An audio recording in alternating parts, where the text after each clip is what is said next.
Alô, Lloyd, Henrique Boaventura aqui e diretamente dos estúdios da Pint.Network. Eu vou repetir, estúdios físicos dessa vez. Na Brasil Brau, eu estou aqui na presença da Laura Burns para a gente falar sobre leveduras. Laura, please introduce yourself for the people who are listening to us. Oh, great. Yes. And watching us, actually.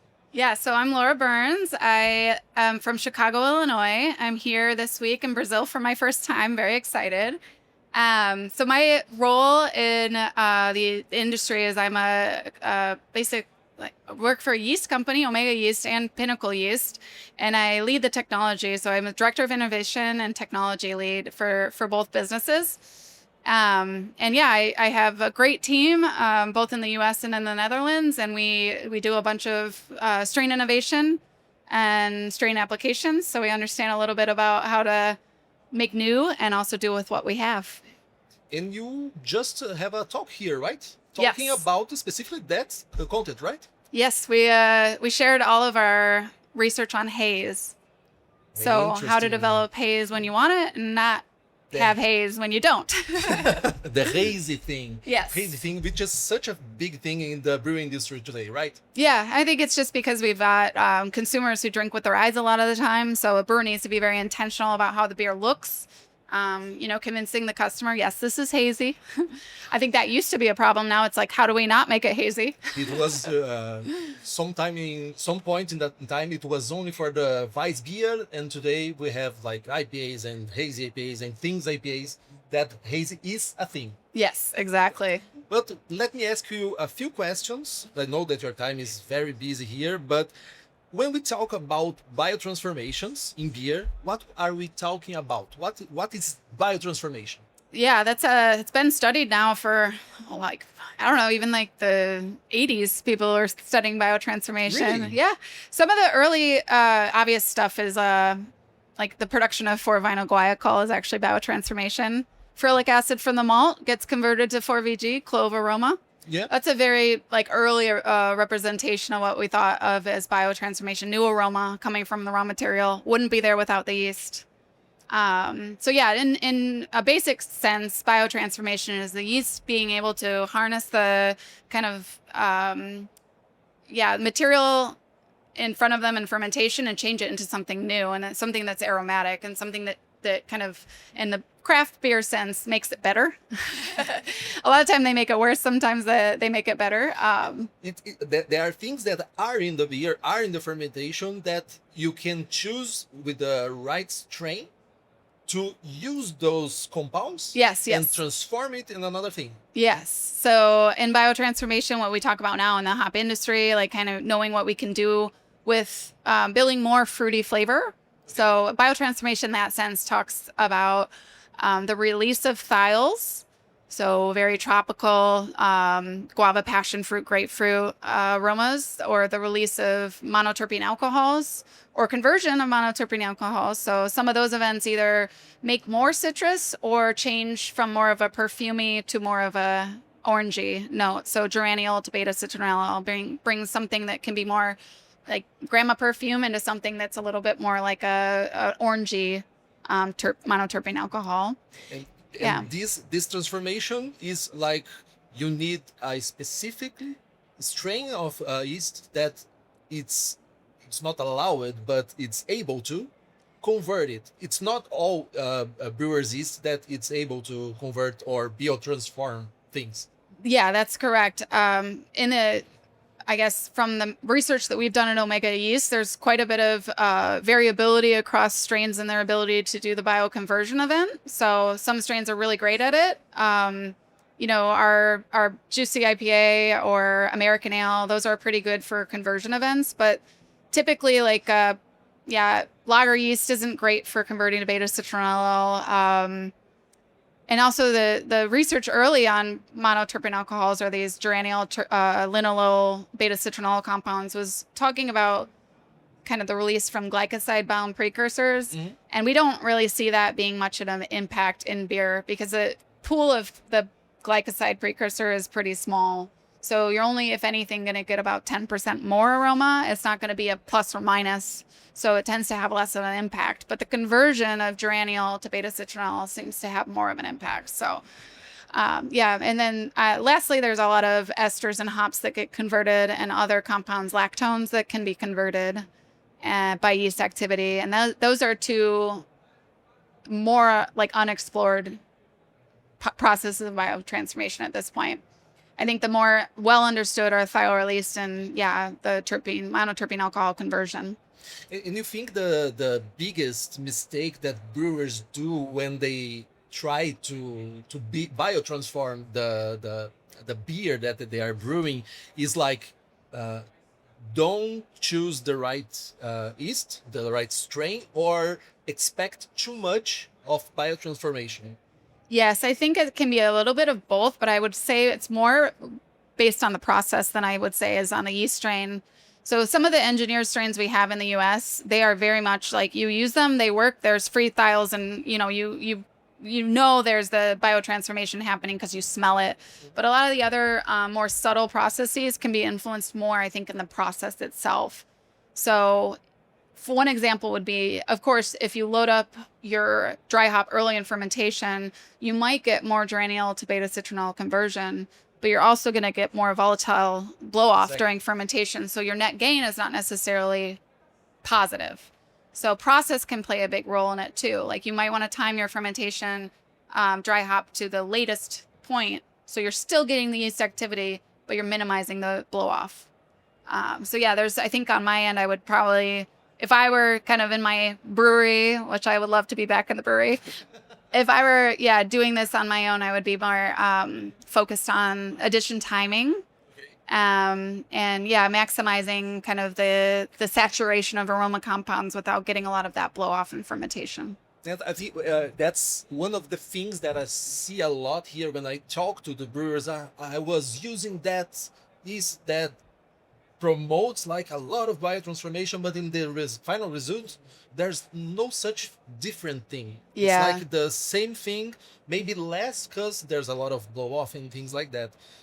So like you talk about the final result that you get from biotransformation in your previous questions, but if you can like make a resume of the what you should expect of a good biotransformation in your beer, it would be nice to people understand it better. Yeah, I think I love the kind of the concept of a yeast that has a lot of acetyltransferase activity or high esters, because when you're like with hop thiols, for example, there might be free forms of the thiols, but with 3-SH compound, 3-sulfanohexanol, that actually can be a ester group can be added to it, which lowers its aroma threshold. So you experience like a bigger impact of that compound because it's now in an ester form. So I think that would be like a really important thing to focus on, I think, with certain strains that have high ester production, knowing that you could potentially influence that thiol aroma and make it stronger and come through more in your beer.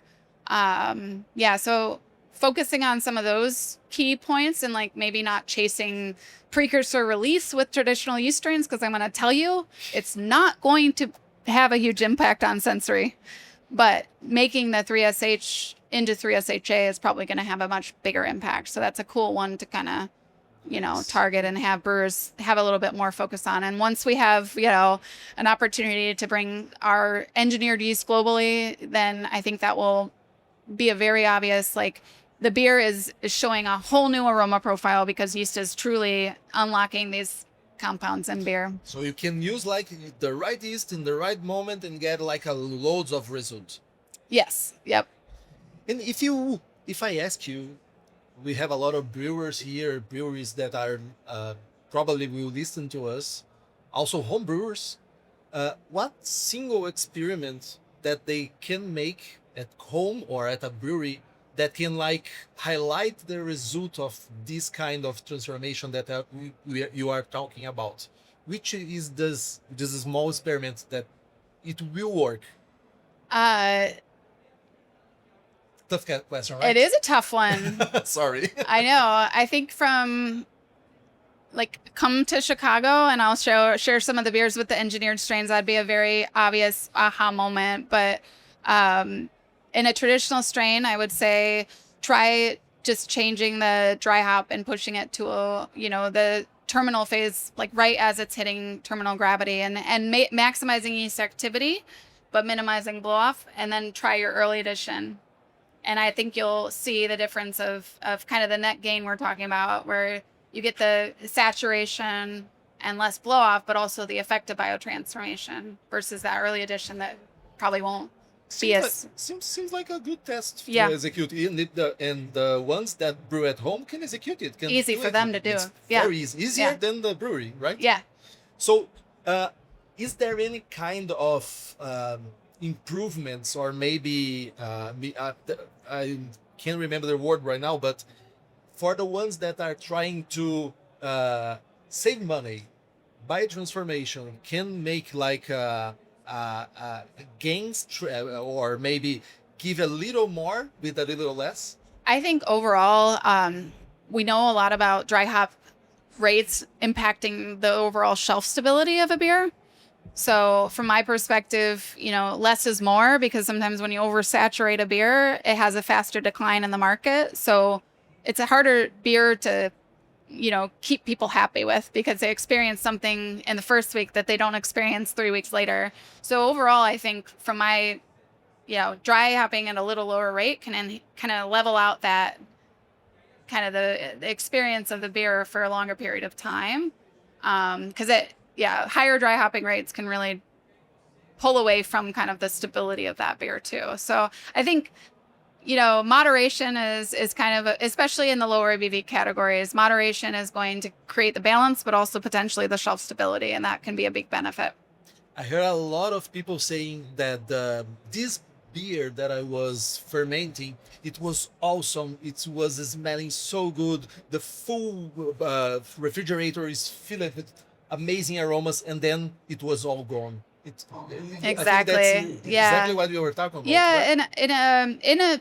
in the shelf life of a beer too, the compounds that tend to fall off fastest would be like esters. Then you get your terpenes falling off. Then you get your thiols falling off. So some of those varieties that have the high thiol amounts can provide a little bit more longevity on a beer too.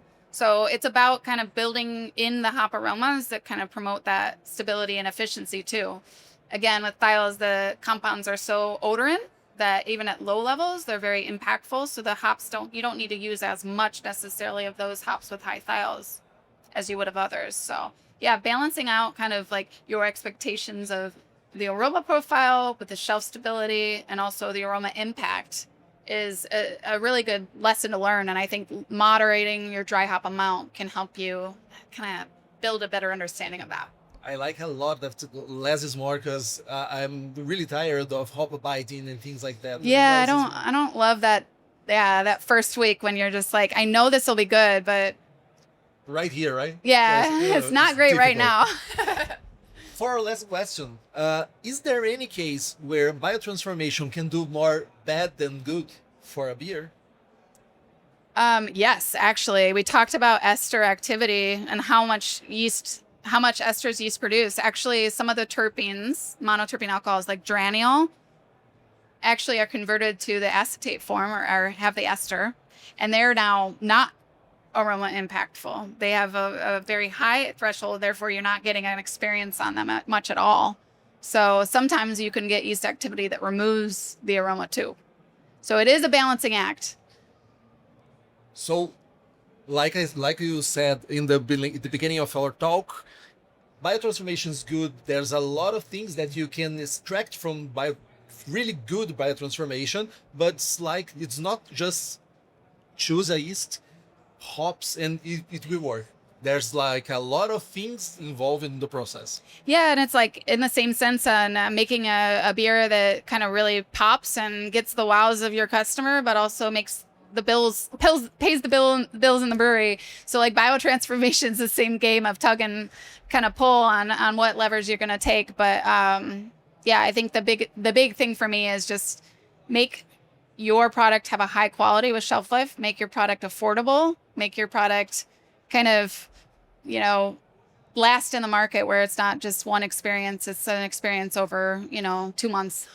And it's very important in the market right now, because we are seeing in North America, Same we thing. are seeing here in Brazil, we are trying to thrive again after the COVID. And in America, North America, we are seeing like some breweries closing more than open. So it's a important thing. Yep, quality is everything. You know, I liked the talk this morning, Bob Pierce. It's about your hospitality. You know, how welcoming are you? And I think making different beer styles kind of helps that as well. So we're just, everybody's doing their best, but there's still quite a bit of opportunity. I think our customer is still really engaged. We just have to continue to find the opportunity. Laura, I would like to thank you so much for our talk. I know you have a short time, and thank you for giving us a little bit of this time and answer our questions. Of course, yeah. If someone would like to reach you or maybe our network, please, how the people can reach you? Of course, yeah. So it's pretty easy. My email is laura@omegayeast.com. Yeah, that's pretty easy. And then we have a great person here in Brazil, Rodrigo Santana. So if you can't reach to me directly, he will get me. Perfeito. O Rodrigo da Pinnacle, ele vai conseguir fazer esse contato direto com vocês. Thank you again. Yep. See you next time. Yep. Thank you.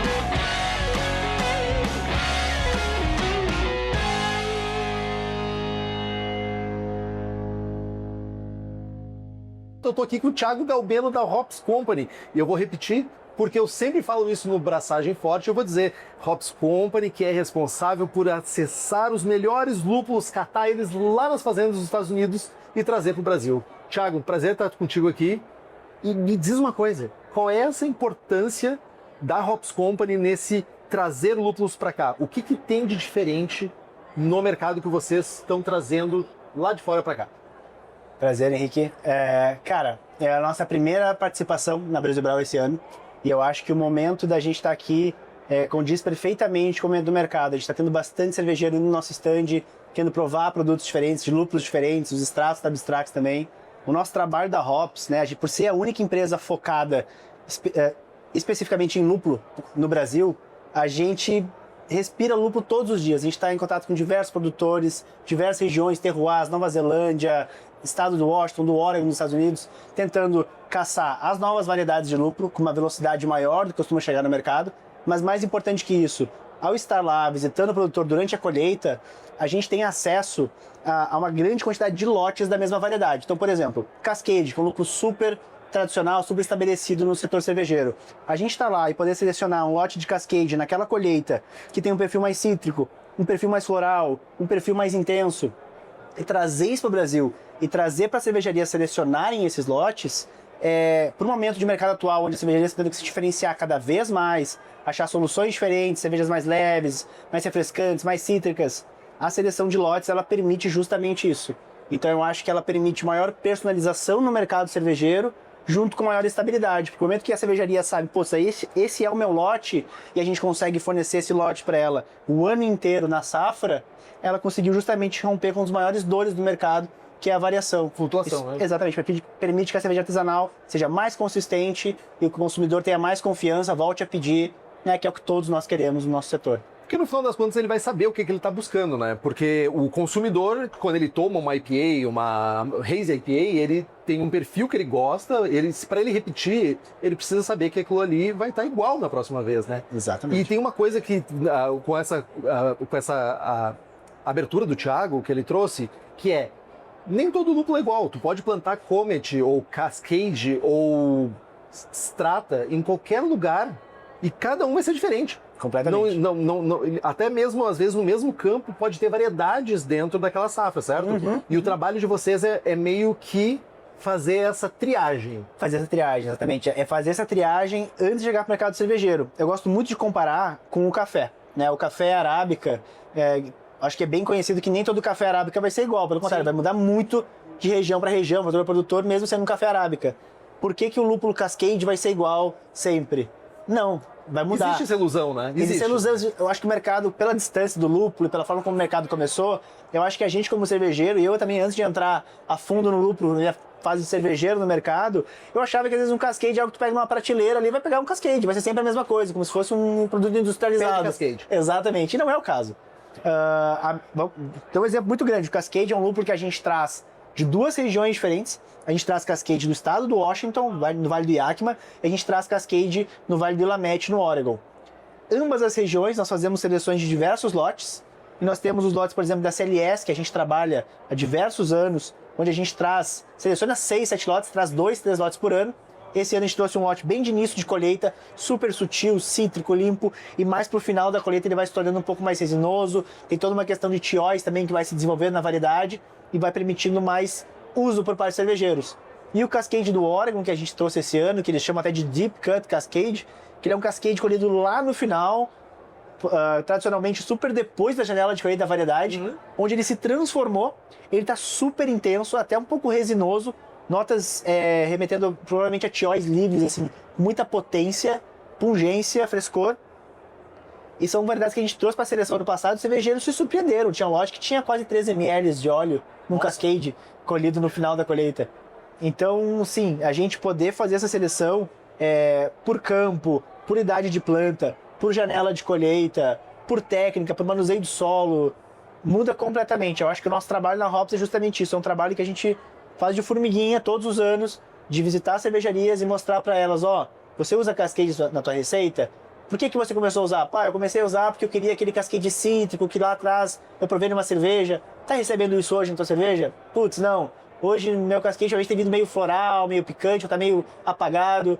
Pô, eu tenho o cascade que tá precisando. É esse lote aqui dessa fazenda, prova ele. A cervejaria prova, putz, é exatamente isso que eu queria no meu cascade. Ou se não é o caso, vamos trocar a variedade e encontrar esse perfil. Então a gente para de trabalhar com lúpulo como uma coisa genérica, né, de commodity, e passa a trabalhar justamente no perfil sensorial que o cervejeiro está buscando, que é o que faz sentido. Sim. Então a gente na Hops, nós somos formados por cervejeiros, técnicos, que a gente consegue justamente falar essa língua com o cervejeiro, fazer uma consultoria e acabar entregando o lúpulo que faz sentido a partir desse trabalho em conjunto.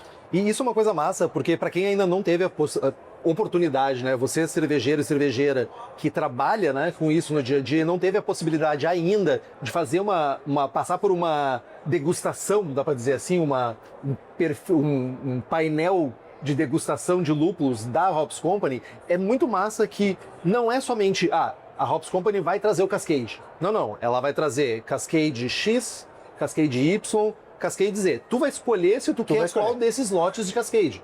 Vai ter 3 perfis diferentes, nada é muito semelhante. Não tem por que trazer lotes semelhantes. Não tem, exatamente. Vão ser lotes. A gente filtra o que tá fora e deixa os diferentes. Que eu acho que isso é um grande diferencial, e talvez a gente fala tanto aqui para público caseiro quanto para público profissional, né? Pro caseiro, o Cascade é Cascade. Exatamente. É o que tu falou, né? É o genérico. Cascade é Cascade. O Cascade é isso aqui. Agora, quando a gente começa a abordar o lúpulo com essa questão de sazonalidade, de safra, de tipo diferente de solo, todas essas coisas de terroir que vão impactar, eu acho que aí tem um diferencial para quem está querendo no mercado aparecer, né?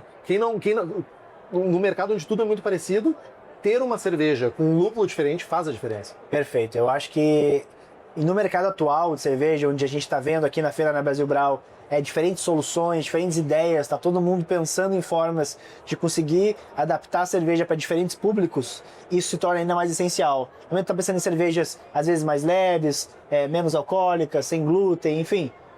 Você ter mais possibilidades de variações faz a tua cerveja se tornar mais única. Porque é justamente isso, se todo mundo está usando Cascade, qual a diferenciação que eu tenho na minha receita, na minha IPA?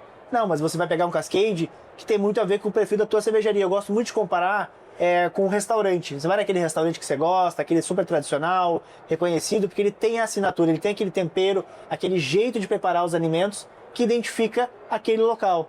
A cervejaria, na nossa visão, é a mesma coisa. Cada cervejaria tem o seu perfil, tem a sua assinatura. E a gente conseguir entregar para ela a opção dela conseguir adaptar o lúpulo para essa assinatura dela, para esse perfil sensorial que ela busca de forma geral nas linhas dela, é algo que eu acredito que entrega muito valor para a cervejaria, e a gente está vendo justamente isso, entregando valor para a cervejaria, para produtos novos, para todo esse momento de inovação e experimentação que o mercado está passando. E também tem uma outra questão, Thiago, que eu acho que é importante, porque a gente sabe que a gente vem num mercado que está sofrendo, de certa forma. Existe uma variação agora que vem acontecendo, principalmente pós-pandemia, que tem uma oscilação, algumas estão crescendo, algumas estão diminuindo. Eu entendo também que usar lúpulos corretos com as intensidades corretas muitas vezes vai ser uma maneira também de entregar um produto de qualidade, um produto coerente com o que tu quer entregar e ainda muitas vezes diminuir o teu gasto Com lúpulo, certeza. porque tu tá pegando uma coisa específica, tu tá pegando uma qualidade específica de lúpulo que tu quer mostrar. Perfeito. Faz sentido isso? Faz sentido. Assim como tem a frase beba menos, bebe melhor, às vezes é use menos, use melhor. Exato. Existem, às vezes as cervejarias elas acabam usando certas variedades porque o cervejeiro foi ensinado assim, o mercado sempre foi assim, se vendeu sempre isso, e a gente acaba entrando, a gente sabe como é que é, acaba entrando na linha da cervejaria, entra na tradição. Mas muitas vezes hoje existem variedades novas, mais modernas, pensadas para aquele tipo de uso, onde você substitui variedade X por variedade Y, te permite reduzir a carga total ou mexer na forma como você vai estar utilizando numa carga de fim de fervura, numa carga de dry hopping, e você conseguir reduzir essa quantidade, às vezes até pagando um pouquinho a mais por quilo do lúpulo, se for o caso, mas reduzindo o total, reduzindo o custo, entregando mais aroma, um produto às vezes mais estável. Então, com certeza, isso é super possível. E diferente, né? E Essa diferente. parada. Eu acho que tudo isso é valor, é intensidade, é diferente. É diferente. E eu acho que isso é o principal. Eu acho que tem que ficar gravado na cabeça das pessoas que não é a mesma coisa. Não é simples. A competição que vocês estão jogando não é simplesmente pegar e eu quero entregar mais do mesmo. Não, pelo contrário, pelo contrário. Dá muito mais trabalho e é muito mais complexo a gente conseguir lidar com diferentes lotes de cada variedade, com diferentes produtores, e escolher os produtores que se destacam nessa região. A gente entende, aprendeu já com todos os anos que a gente visita, que o Centennial se destaca pelo perfil específico daquela região, às vezes depois de um vale, tem um solo mais seco. Tudo isso vai trazendo complexidade para o trabalho, mas a gente entende que isso entrega justamente essa diferenciação para a cervejaria, e acho que é fundamental no momento do mercado atual, onde temos um grande número de cervejarias no mercado, e as cervejarias que justamente conseguem navegar nesse cenário de desafios e de transformações são as cervejarias que encontram o seu propósito, encontram o seu valor e a sua assinatura sensorial, que trabalhar com o lote selecionado justamente, eu acho que ajuda muito nesse ajuste, nesse acerto. Total. Thiago, quem quiser entrar em contato com a Hops, talvez agendar para conhecer um pouco dos lúpulos, como é que faz? Fala pro pessoal como é que faz para entrar nesse mundo novo de lúpulos que vocês prometem. Para quem estiver aqui na feira da Brasil Brau, estamos com o nosso stand aqui. Quer nos seguir na Hops Company, também temos o nosso Instagram, @Hops Company. Tem o nosso site, hopscompany.com.br. Lá tem um link do nosso WhatsApp, do nosso Instagram, pode falar com a gente. Um de nós vai atender super rapidinho, direcionar para o comercial da tua região. Hoje nós atendemos apenas cervejarias no Brasil. Também temos uma pequena operação de lúpulos na Europa também, principalmente no mercado espanhol e francês. Então é isso, falem com a gente por site, por Instagram, por WhatsApp, e nós vamos entrar em contato, atender suas necessidades, te visitar e mostrar tudo que a gente tem disponível dessa nova safra. A safra 25 foi recém colhida e processada, chegando agora no Brasil, e é isso. Thiago, muito obrigado. Eu que agradeço. Obrigadão por vir aqui Valeu, e explicar um Henrique. pouquinho pra gente.